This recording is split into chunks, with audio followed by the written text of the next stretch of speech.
this situation is not how I think we'd want anyone to confront the idea of death. Right. But for kids, perhaps they hadn't confronted this idea very seriously. They haven't had a grandparent or a relative pass away, and maybe they're wrestling with some very fundamental questions about their lives. Do you have any guidance for those parents in taking what is a very big question, but filtered through this very particular tragedy that just happened? Well, my recommendation would definitely be to use age-appropriate language. So you want to make sure that the child is clear about what's being said, because confusion can often breed more anxiety. I'm Danny Wisentowski.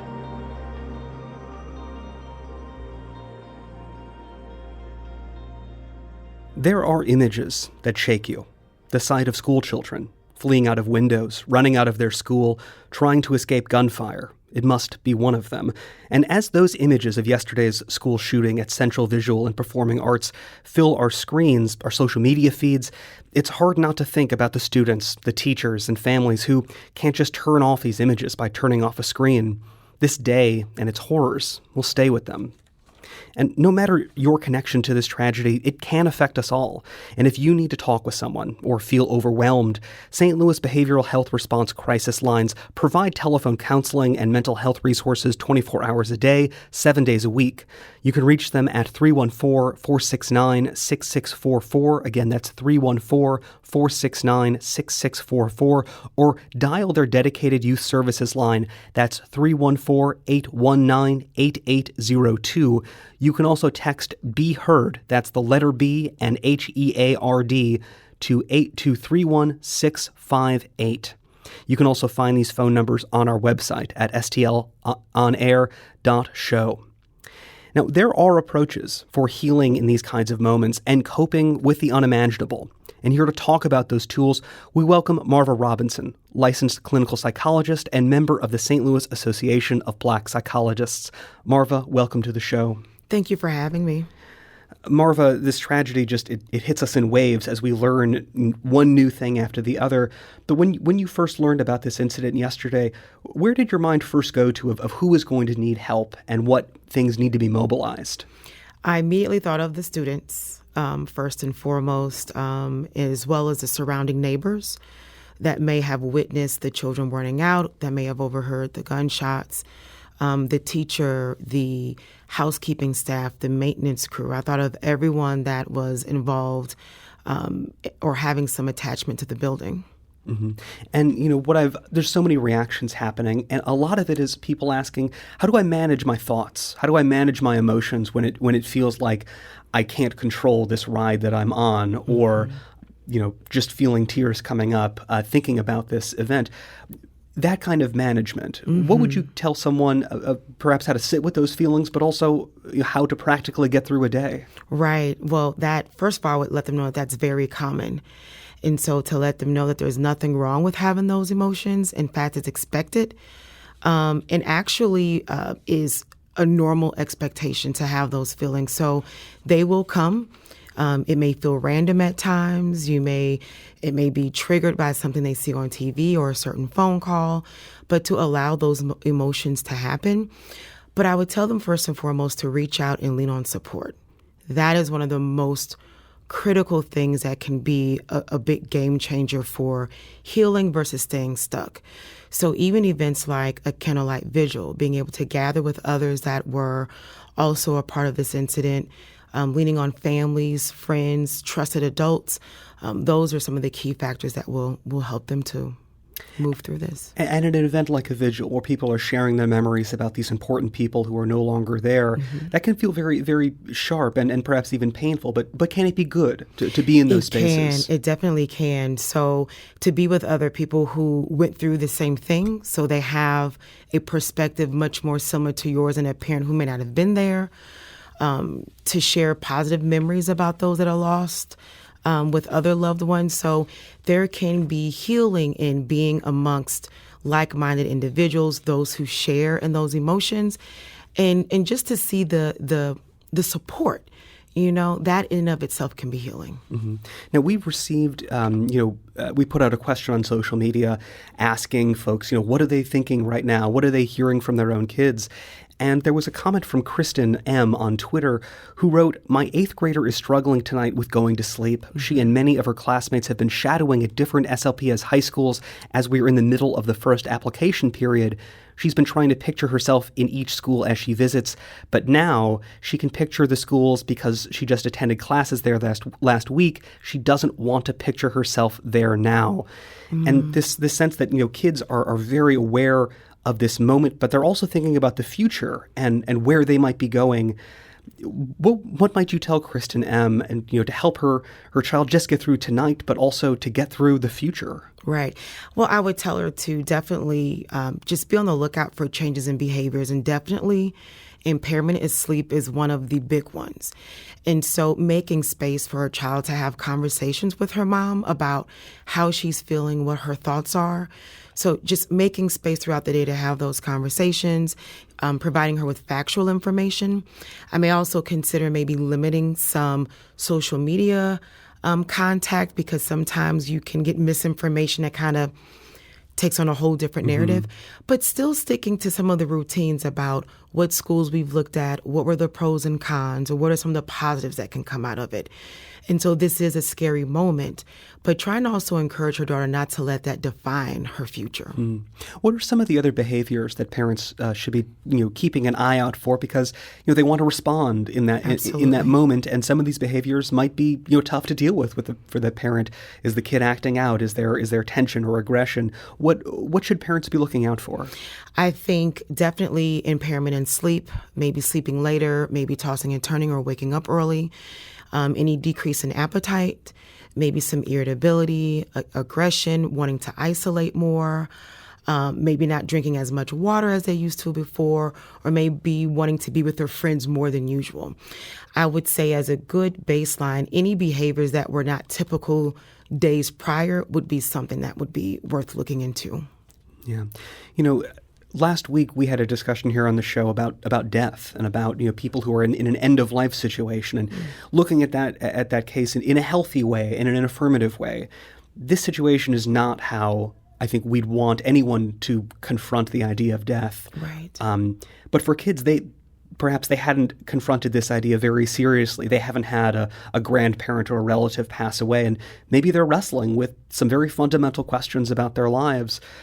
If a child, asks their parents, how could this happen, or why did it happen this way, and they're asking a question about death and about how our lives work. Do you have any guidance for those parents in taking what is a very big question, but filtered through this very particular tragedy that just happened? Well, my recommendation would definitely be to use age-appropriate language. So you want to make sure that the child is clear about what's being said, because confusion can often breed more anxiety. I would provide factual information. Certainly the children that went to school that morning did not expect this to happen, but sometimes that is the case. That is why that school in particular spoke about the drills that they had, and other schools do the same. So there are measures that people can take to try to be prepared and have a sense of routine for when something like this happens. However, that it is things that may come up that may be unexpected, but continuing to have those conversations, leaving space for the child to ask as many questions as they like, and also understand that it may not be a one-time conversation, that it may come up later on that evening, could come up next month or even next year. Right. Now, of course, the parents are also dealing with this trauma, directly as themselves. They're not just the caretakers of their children. They have their own emotions. They're seeing this. And one of our questions as well was, from Lashana L. on Instagram, asking, what are we doing for the parents? And she writes, I say this because a lot of folks in the communities I grew up in still view this type of situation as a, quote, get over it one. Not only are folks ostracized for getting help, their families are shamed just because perhaps they're pursuing therapy. How would you, lay out some guidance for these parents and when therapy or those kinds of resources might not be something they've encountered before this kind of terrible moment? Right. I would say that thankfully that trend is turning, where therapy is no longer taboo. And so that would definitely be the way to go. Sometimes we may not have all of the answers, But you can speak with a professional to get guidance, even a family therapist to help the entire family go through this process, but definitely taking advantage of resources. And I'm sure that the school district will have postings of where families can go. I would say that there is no need to struggle in silence or to deal with this alone, that there is help available and out there.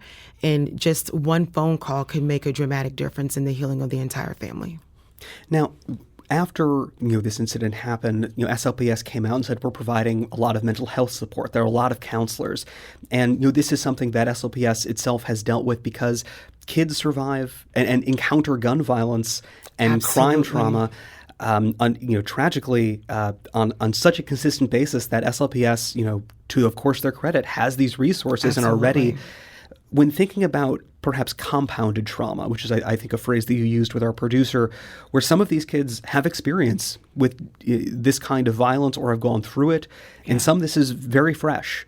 Right. What kind of pathways would you look at for those who are already had this kind of trauma before and those who are just coming to this now? I would think that the counselors would take like a multi-step approach to this, making sure that parents are equipped with resources to be able to assist the child. The parents are equipped with warning signs to be on the lookout for. Even making sure that parents are aware that when you look at the family's course of incidents, right? Taking in fact the pandemic, but have they lost a loved one in the pandemic? Have they lost a loved one to gun violence? Have they been a part of any sort of a car theft or any sort of a violent crime, and knowing that this may be yet another layer?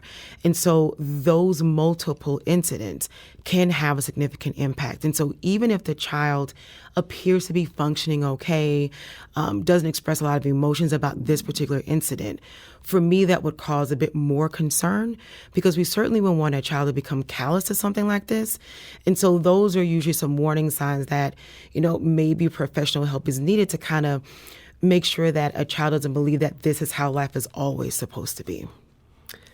Today, both of these schools, Central VPS and Collegiate School of Medicine of Bioscience, this is these two schools where this shooting took place, those schools are closed today. And in a statement from SLPS that really just hit me like a train, the superintendent said, this is the site of an ongoing police investigation, and the items that students left behind, we are going to be trying to reunite them. And just the notion that a student somewhere is thinking about their backpack that they left behind running, a book, a piece of technology. And to some degree, perhaps they will be reunited with those things, but should those students return to that school? Will those, is that, how do you approach that question of is that the right thing to do? Well, that definitely is a very large question, and I'm sure that SLPS is in consultation with psychologists and other professionals to help them navigate that decision. I can see both sides of it. One, in wanting to reclaim that space and have a corrective experience, reclaiming it as a source of strength and not being pushed out of it. On the other hand, I can also see the discussion about wanting to just simply be removed from something that has such a big emotional impact. So I'm sure they will be the ones to have that larger discussion, decide on which way they go. But hopefully, and I'm sure they will be open to parent feedback as well as feedback from the students as they make that educated decision. Mm-hmm. Marva, in our last few minutes here, I wanted to ask, and again, I should mention we're speaking with Marva Robinson, a licensed clinical psychologist and a member of the St. Louis Association of Black Psychologists. And I wanted to ask, in terms of trauma being a long-term part of someone's life, this isn't going to end in this next 48 hours. And, just in the way that, a child might have a question later on tonight or tomorrow, right. The trauma is going to keep coming back. It's going to affect folks. The long-term arc of this, what should people recognize in themselves and the people around them to try to heal? Absolutely. Great question. I think that is the most critical thing to remember, is that this is not a momentary or a situational thing. The feelings and events from this can have impact in other areas of their lives, and that it doesn't just end today or even when the school year ends. These type of events, trauma can have an impact that can last decades. You can speak to combat veterans about, those who served in Vietnam, and they still have these very surreal moments where it still impacts them today. And so it's very important to understand that trauma can last years and decades. The determining factor about what it looks like today versus 20 years from now is the interventions, the amount of treatment and support that an individual has. Mm-hmm. Now, I did want to ask that the association you're a part of, the St. Louis Association of Black Psychologists, you had done a lot of work during the Ferguson protests. And Yes. while, of course, these situations are not the same, we're dealing with a traumatic death. We're dealing with a community reacting to the loss of someone that they were known. And this kind of, every day there's something new, there's some new piece of information, and it feels like too much. Yes. Very often. What did you learn, from that experience of looking at how people went through that process, and are there any lessons that you could bring to that now? I think one of the biggest things we learned was that we made the right choice in going to the community and going door to door.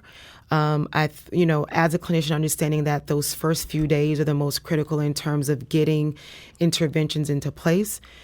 So having access to the community and people being open to receiving help was important to us. I think it made a big difference.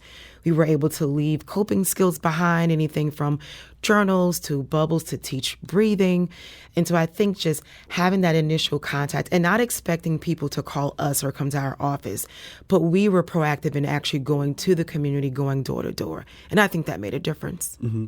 And for folks who are listening now who may feel overwhelmed, do you have just a couple of ideas, the journaling you mentioned or breathing Yes. exercises? What should people maybe take a chance to lower the tension in themselves? Right. I would say diaphragmatic breathing is a very powerful tool, and that's when you're breathing from the belly. There's several great YouTube clips out there because it's a deeper sense of breathing that kind of helps with aiding relaxation. Exercise is great. So even if it's a kid using a jump rope, any sort of movement is great. Being mindful of how much sleep you get, water intake, and then, of course, writing out your feelings. Sometimes when you don't feel safe to say the words, at least getting it out of your mind and down on paper is a skill that can be helpful. Marva Robinson is a licensed clinical psychologist and member of the St. Louis Association of Black Psychologists. Marva, thank you so much for being here today. Thank you for having me. And I should mention again that the St. Louis Behavioral Health Response Crisis Line provides telephone counseling and mental health resources 24 hours a day, 7 days a week. They can be reached at 314-469-6644. Their dedicated youth services line is 314-819-8802. You can also text Be Heard, that's the letter B followed by Heard, to 31658. And you can find those numbers, of course, on our website, stlonair.show.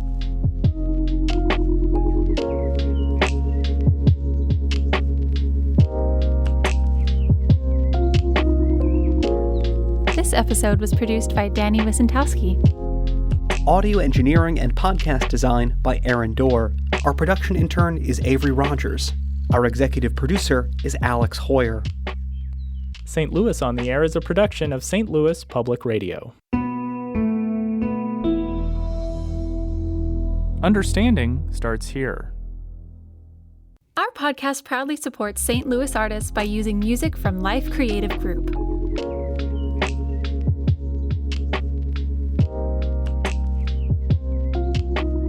Do you find yourself regularly listening to episodes of St. Louis on the Air?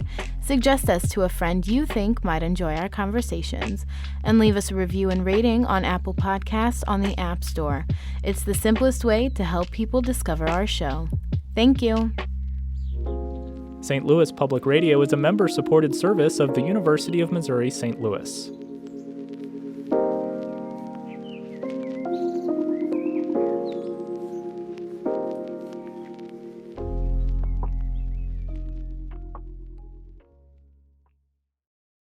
Support comes from the Missouri Forest Products Association, committed to conservation and careful management of the state's forests to make them more resilient and better habitats for wildlife. ChooseWood.com.